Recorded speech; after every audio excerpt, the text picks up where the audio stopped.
And now, the Hash Solo Show. Bonjour, bienvenue, bonsoir selon l'heure à laquelle vous me regardez, bienvenue sur OBS Studio. Voilà comment il est configuré chez moi pour mes lives. Je vais faire une série de petites vidéos assez courtes de tutos OBS Studio en général, avec un petit peu de Lurand Board aussi. J'ai déjà une vidéo sur Lurand Board, mais elle commence à dater un peu, il y a des nouvelles choses sur Lurand Board. Donc première petite vidéo où je vais juste parler des paramètres OBS avec l'encodeur, 2-3 petites choses à savoir.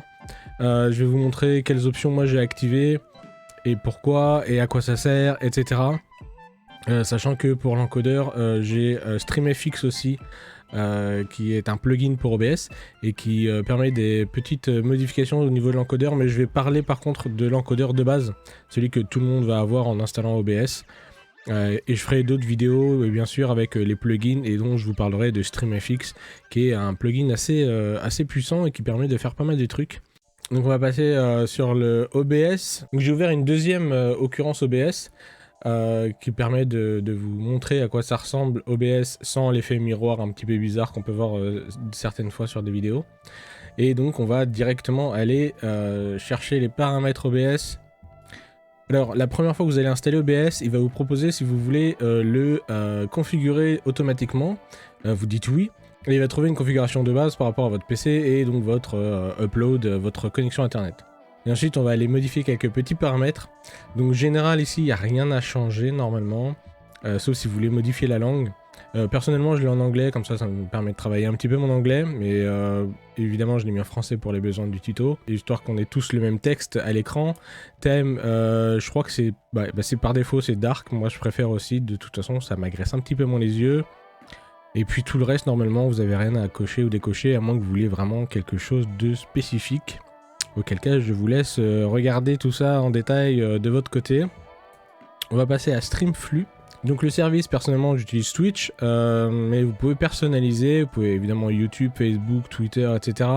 Donc personnaliser, ça veut dire que vous allez rentrer tous les paramètres que votre plateforme de streaming, par exemple, je sais pas, Glimesh, Trovo, d'autres, vont vous donner et vous allez pouvoir streamer chez eux directement.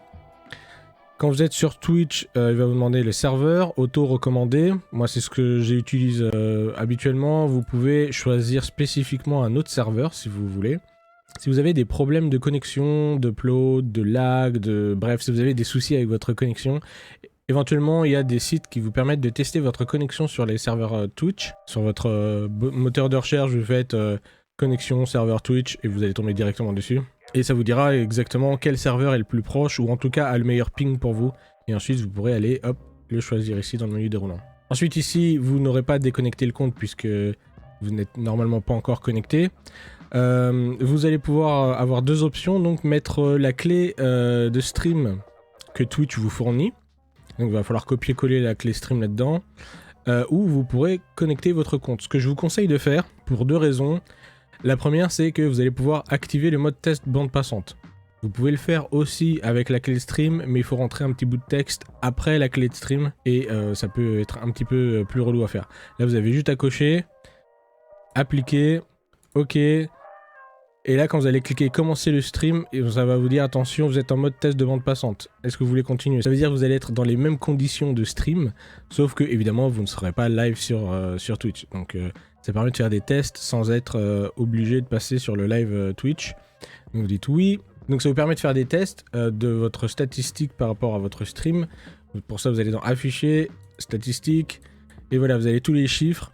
Et vous allez pouvoir voir s'il y a des problèmes de paquets perdus, de images manquées, de sauts d'images, etc. On reviendra éventuellement dessus sur une autre vidéo si vraiment ça vous intéresse. Et ensuite, la deuxième chose, ça va être de pouvoir afficher votre chat. Donc vous allez toujours dans afficher, vous allez dans doc, voilà, et vous allez dans chat. Et donc ça vous permet d'avoir directement le retour sur OBS et pas d'avoir soit un autre logiciel ou de regarder sur votre retour sur votre téléphone ou sur un navigateur ou peu importe. Vous pouvez évidemment enlever la fenêtre et la mettre où vous voulez sur un autre écran. Vous pouvez la mettre en haut, à gauche, à droite, en bas, où vous voulez, ou la laisser libre. Et au moins vous pouvez taper directement vos commandes ou lire votre chat directement sur OBS, qui est plutôt quand même pratique. Ensuite, donc, on va arrêter le streaming, hop, on retourne sur les paramètres. Je décoche la petite case. Ensuite, extension du chat, je vous conseille de mettre les deux et de les utiliser. Il y a beaucoup de viewers et vieweuses qui aiment utiliser ce set d'émotes, donc n'hésitez pas à le faire. Et ensuite, cocher, ignorer les paramètres recommandés du service de streaming. Ça va notamment chez Twitch permettre de dépasser le blocage à 6000 kilobits par seconde que impose Twitch, sachant que vous pouvez aller jusqu'à 8000, que vous soyez partenaire ou pas, affilié ou pas. Il y a quelques petits trucs à savoir après, on va revenir dessus quand on va parler de l'encodage. Ensuite, on va passer au mode sortie. Donc de base, le mode de sortie étant simple. Passer en avancé, on va pouvoir vérifier quelques petits points de façon bien particulière. Notamment l'encodeur. Donc de base, vous allez avoir NVIDIA NVENC ou X264. En gros, votre carte graphique ou votre CPU. Si vous êtes chez AMD, il y a un petit logiciel à installer en plus pour pouvoir avoir la même chose que le NVENC de chez NVIDIA, mais chez AMD, qui vous permettra donc d'utiliser chez AMD aussi une puce bien particulière, spécifiquement utilisée pour l'encodage. Je mettrai un petit lien pour AMD, c'est en anglais me semble, mais vous allez pouvoir télécharger le logiciel et l'utiliser. Si vous êtes chez Nvidia, vous utilisez ça. La différence n'est pas flagrante, mais en gros, si vous avez un super bon CPU, genre un i9 ou l'équivalent chez la gamme Ryzen, vous pouvez prendre un X264, surtout si vous jouez à des FPS ou des jeux très rapides, genre Rocket League par exemple.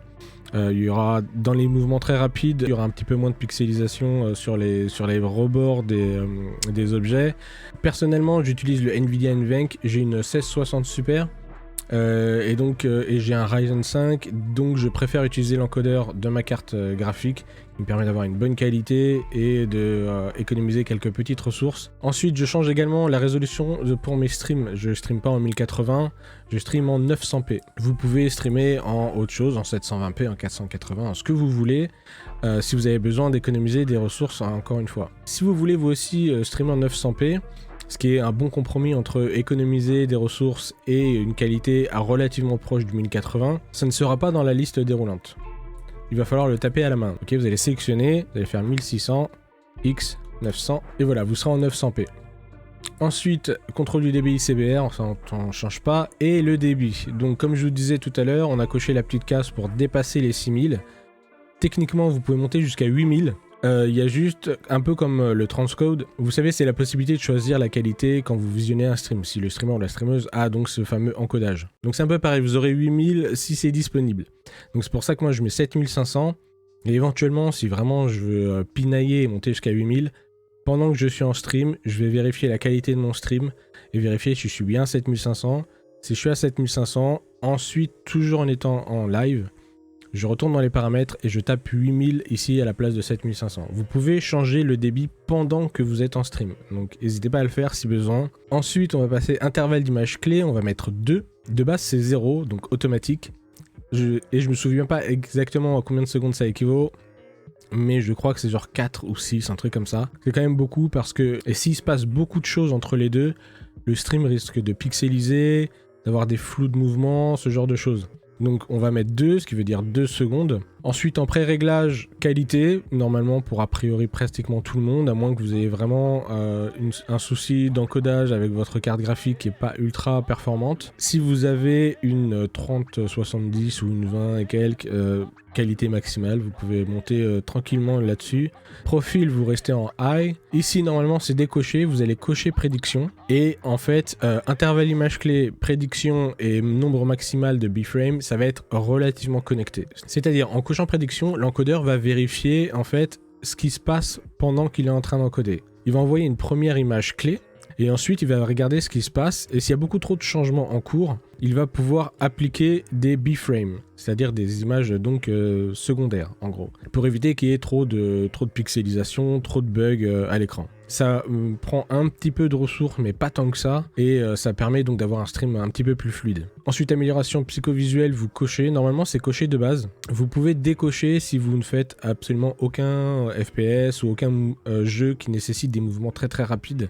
Ça vous permet de gratter un petit peu de ressources. GPU, vous restez à 0, à moins que vous ayez 2 cartes graphiques. Et nombre maximal de B-frame, vous mettez 2, sauf si vous avez une 3070 ou voilà, une grosse carte graphique, vous pouvez monter à 3, voire 4, sachant que c'est pas forcément le chiffre qui va être pris en compte. C'est-à-dire, si selon sa prédiction, il n'y a pas besoin de mettre de B-frame, il n'en mettra pas. Si selon sa prédiction, il en faut 2, il en mettra 2. Si vous êtes monté jusqu'à 4 et qu'il estime qu'il en faut 3, il en mettra 3, etc. Ensuite, on passe à enregistrement. Et ça, c'est si vous utilisez OBS pour enregistrer, comme je suis en train de le faire là, des vidéos hors ligne. Donc ça va vous faire du format MKV, MP4, Move, ce que vous voulez. Vous pouvez utiliser le même encodeur que pour le stream. Ou vous pouvez choisir d'utiliser un autre encodeur spécifiquement pour les vidéos qui sont hors live. Ensuite, donc, on passe à audio. Vous ne touchez normalement absolument rien de ce qui est là-dedans. Vous n'y touchez absolument pas. Tampon de relecture, pareil, vous n'y touchez pas. Il n'y a rien de particulier à faire. Ensuite, on va passer à audio. Et audio, il va y avoir 2-3 trucs à vérifier, notamment la fréquence d'échantillonnage. Il va falloir que ce soit exactement la même que votre Windows. Pour ça, on va aller tout en bas à droite de votre barre des tâches sur le logo du haut-parleur. Vous allez faire clic droit et vous allez cliquer sur son. Hop. Et vous allez aller dans Playback ou lecture en français. Ensuite, vous sélectionnez le matériel par défaut. Faites un clic droit propriété. Vous allez aller dans Avancer et vous allez avoir ici donc moi c'est 2 canaux, 24 bits, 48 000 Hz. Donc 48 kHz. Donc il faut que ça soit absolument la même chose. Si vous avez 44, vous mettez ici 44. Ensuite les canaux stéréo, sauf si vous avez un 7.1, 4.1 ou peu importe. Et ensuite ici, de base, il me semble que c'est par défaut pour l'audio bureau et par défaut pour l'audio micro auxiliaire. Je vous conseille de mettre tout en désactivé pour une raison très simple. C'est que quand vous allez créer des scènes, ici, vous allez faire plus, entrer une scène. De base, si vous ne le mettez pas désactivé, il va vous mettre l'audio qui sort de votre PC, donc que ce soit votre jeu, la musique, votre navigateur, tout, et un micro. Sauf que il se peut que vous ayez envie de mettre des scènes où vous n'avez pas envie qu'on ait votre micro. Par exemple, quand vous mettez une scène pause, vous n'avez pas envie qu'on entende ce qui se passe pendant que vous êtes en pause. Donc ça va vous permettre de rajouter les sources une par une plutôt que de devoir les mute, unmute à chaque fois, ce qui peut être fastidieux à la longue et voire même vous allez peut-être oublier de unmute une source et ce qui peut être problématique si c'est votre micro et qu'on vous entend pas par exemple. Ça m'est déjà arrivé et effectivement si on vous le dit pas dans le chat ou si vous regardez pas vite fait, ça peut être compliqué. Donc moi quand je clique sur ma scène Be Right Back, voilà il y a un petit truc, normalement il y a le chat ici qui s'affiche. Et vous voyez qu'il n'y a pas mon micro. Si j'étais resté sur par défaut, il y aurait quand même mon micro et je serais obligé d'aller mute. Et ensuite, quand je reviendrai sur ma scène, je sais pas, talking par exemple, je serais obligé d'aller unmute le micro pour être sûr qu'on m'entende. Ensuite, pour le reste, normalement, vous n'avez rien à cocher, décocher, changer, quoi que ce soit. À moins que vous souhaitiez passer en push to talk pour les sources qui émettent du son. Et là, dans ce cas-là, je vous laisse vérifier et regarder ce que vous voulez. Ensuite, on passe à vidéo. Donc, résolution de base Canva, c'est votre écran. Si vous êtes en 1080p, bah, vous choisissez 1920 par 1080. Ensuite, résolution de sortie mise à l'échelle. Ça va être en gros le carré noir que vous voyez ici, là. Vous allez placer vos éléments, votre cam, je sais pas, votre jeu, un gif, une image, peu importe. Et donc moi j'ai mis la même chose que ma résolution de sortie pour le stream, pour être sûr que tous les éléments soient bien calés et que ça corresponde à ce que vous allez voir en stream. Ensuite, filtrage de la mise à l'échelle bicubique, je crois que c'est ça par défaut. Si ça ne l'est pas, vous mettez bicubique, mise à l'échelle 16 échantillons. Et valeur courante, les FPS, si vous avez du gros matos, passer à 60 fps. Sinon, passer à 30 fps, ça permet d'économiser pas mal de ressources. Et la différence entre 30 et 60, quand vous regardez un stream, elle n'est pas choquante, elle n'est pas flagrante. Elle est forcément un petit peu visible, mais ça ne choquera franchement personne de regarder un stream en 30 fps. Ensuite, raccourci clavier, normalement, à moins que vous vouliez mettre spécifiquement des raccourcis clavier pour changer de scène. C'est ce que je faisais avant, j'utilisais F1, F2, F3, F4.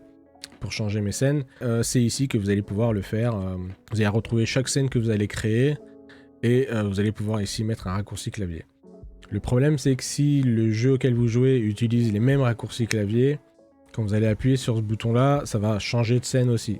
Donc forcément à vérifier par rapport au jeu auquel vous jouez et par rapport auquel raccourci clavier vous voulez rajouter. Ensuite on passe à avancer. Ici non plus il n'y a pas grand chose à changer.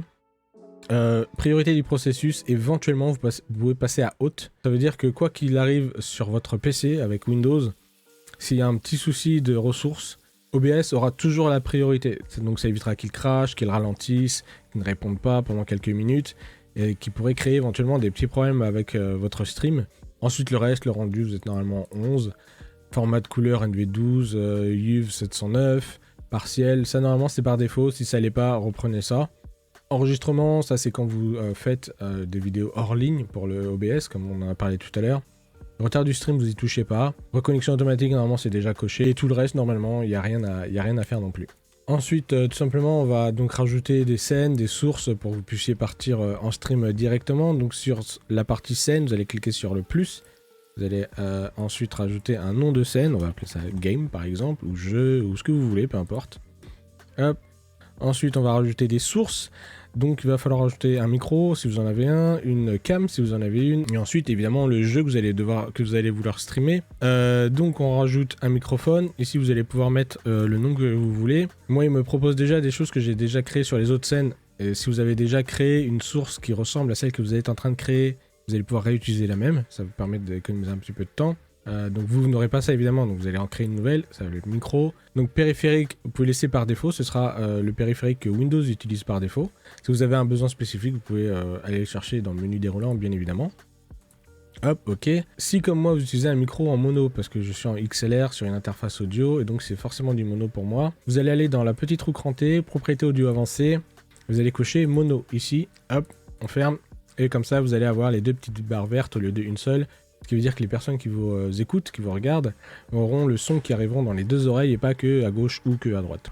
Ensuite, on va rajouter une sortie, donc ça va être tous les sons qui vont sortir de votre PC, entre guillemets, donc ça va être les vidéos, votre navigateur, votre jeu, la musique, peu importe. On va mettre genre audio PC par exemple. Hop. Par défaut, toujours, ça va être ce que Windows utilise par défaut. Ensuite, on va rajouter une webcam, donc un périphérique de capture vidéo.